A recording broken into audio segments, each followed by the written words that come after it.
दोस्तों आदाब अर्ज़ है। मैं अनीस अहमद खान हिंद वॉइस से आपसे मुखातिब हूँ। यूक्रेन और रूस में युद्ध चल रहा है, पूरे विश्व उसमें उथल पुथल मची हुई है और तमाम पूरा का पूरा विश्व इस बात में कोशिश कर रहा है कि किसी तरीके से समझौता हो जाए, लेकिन आज तक अभी तक समझौते की कोई गुंजाइश नहीं निकली है।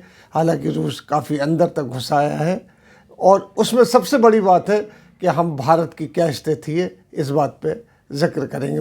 हालांकि सारे चैनल तो एक समझ कह रहे हैं कि मोदी जी आएंगे तो सारा ठीक हो जाएगा, लेकिन स्थिति बड़ी विषम हो गई है। सबसे बड़ी खतरा भारत के ऊपर आ गया है।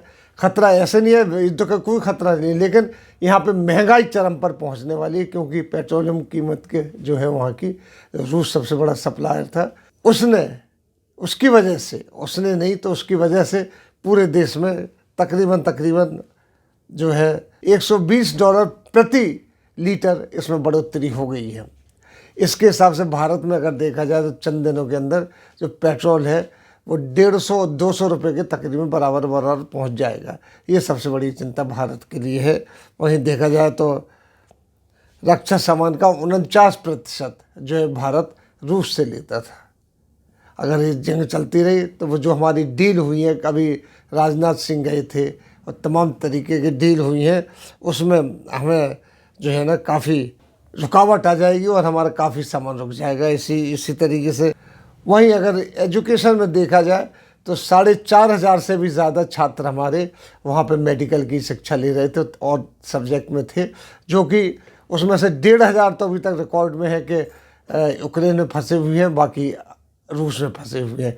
अगर ये लड़ाई चलती रही तो उनके एजुकेशन पे काफ़ी फ़र्क पड़ेगा। वहीं ईंधन जो है भारत रूस से 50% जो है क्रूड ऑयल लेता था, उसकी भी सप्लाई रुक जाएगी। क्रूड ऑयल की सप्लाई रुकने से हमने जैसा कहा अभी पहले कि पेट्रोलियम पदार्थों की कीमत ही बढ़ जाएगी।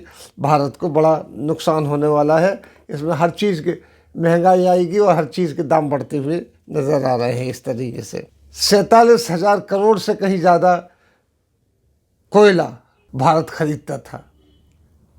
47,000 करोड़ जो रुपये का, उससे भी कहीं ज़्यादा कोयला रूस से खरीदता था। उसकी सप्लाई में भी फ़र्क पड़ जाएगा, जिससे कि बिजली के उत्पादन में कटौती हो सकती है और बिजली के उत्पादन में काफ़ी कुछ फ़र्क आ सकता है। इसी तरीके से आप देखेंगे तो डिफेंस का तो S-400 मिसाइल्स की जो भी डील होके चल रही थी, जिसकी वजह से अमेरिका उनसे नाराज़ था भारत से, वो भी रुक जाएगी।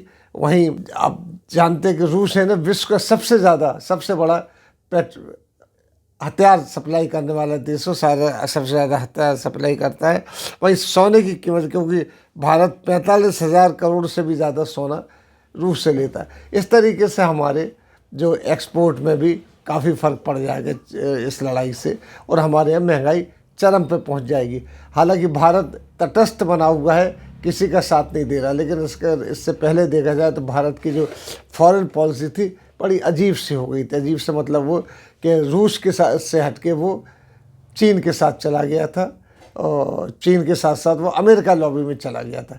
अमेरिकन के साथ उसने ज़्यादा अपने ताल्लुकात बढ़ाए थे, ट्रंप के साथ बढ़ाए थे। अब की बार ट्रंप सरकार करने मोदी गए थे, उसके बाद ट्रंप के साथ उनके ख़त्म हुए तो अमेरिका के साथ ताल्लुकात थे। लेकिन उसके बाद जो बाइडेन के बाद आने के बाद इन लोगों ने पलटी खाई और रूस की तरफ बढ़ना शुरू किया।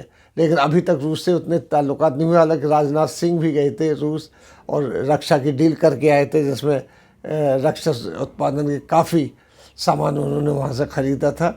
इस तरीके से काफ़ी चीज़ है। लेकिन इस युद्ध से जो भारत को सबसे बड़ा नुकसान होगा कि यहाँ पे पेट्रोलियम पदार्थों की कीमत बढ़ेगी, हमारी गैस की कीमत बढ़ जाएगी, हमारी पेट्रोल की कीमत बढ़ जाएगी, तमाम चीज़ों की बढ़ जाएगी।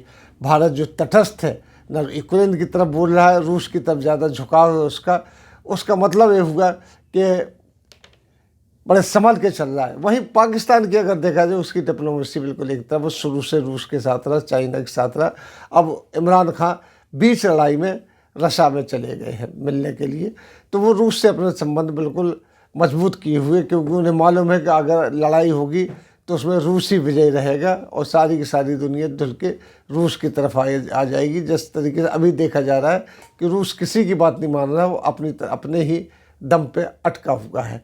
ये सब चीज़ें हैं और भारत को अपनी फॉरेन पॉलिसी इस वक्त बड़ी मजबूत करना चाहिए और इस वक्त उसको तटस्थ ना रह के किसी एक तरफ जाने की ज़रूरत है, क्योंकि आगे चल के उसको बड़ा नुकसान हो जाएगा।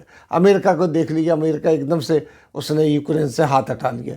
पहले वो अमेरिका पूरी तरीके से यूक्रेन के साथ था, लेकिन इस वक्त आप देखिए यूक्रेन मदद मांग रहा है तमाम नाटो देश की, लेकिन कोई मदद नहीं कर रहा है।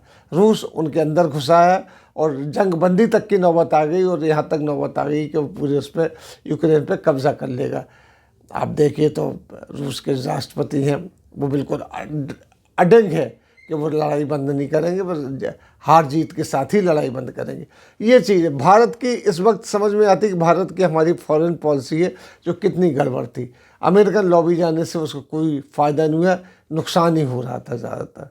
लेकिन अब इसको ज़्यादा समझना चाहिए, क्योंकि अगर इसी तरीके से चलता रहा तो भारत में महंगाई चरम पर पहुंच जाएगी, जिसकी संभावना है। इसीलिए जो मोदी सरकार है बिल्कुल खामोश बैठी हुई है। हालांकि लोगों को समझ में नहीं आ रहा था कि क्यों है कैसे, लेकिन अगर अंदर से देखा जाए तो मोदी सरकार के खामोश होने की वजह सिर्फ यही कि अगर वो रूस की तरफ बोलते हैं तो उसकी गड़बड़ होती है, फॉरेन पॉलिसी जो बना रखी है उन्होंने, और अगर वो दूसरी तरफ जाते हैं तो रूस से जो इतने बड़े उसके एक्सपोर्ट इंपोर्ट का काम है, स्टूडेंट से एजुकेशन से लेके और डिफेंस से लेके पेट्रोलियम से लेके तमाम, वो सब ठप होने की चांसेस बढ़ जाएंगे। क्योंकि इस वक्त अगर देखा जाए तो जो रूस बिल्कुल एडमेंट है, मजबूती से खड़ा हुआ कि वो किसी तरीके का समझौता नहीं करेगा। इसमें पाकिस्तान भारत से एक कदम आगे बढ़ गया है, क्योंकि इमरान खान ऐसे मौके पे ही वहाँ चले गए हैं और वहाँ जाके उन्होंने अपने पूरे मामला ठीक कर लिए। अभी भारत को समझ में नहीं आ रहा कि वो इस तरफ जाए या इस तरफ जाए। हालांकि उसने जो वोटिंग हुई है रूस के खिलाफ, उसमें हिस्सा नहीं लिया है। तमाम चीज़ें वो तटस्थ है।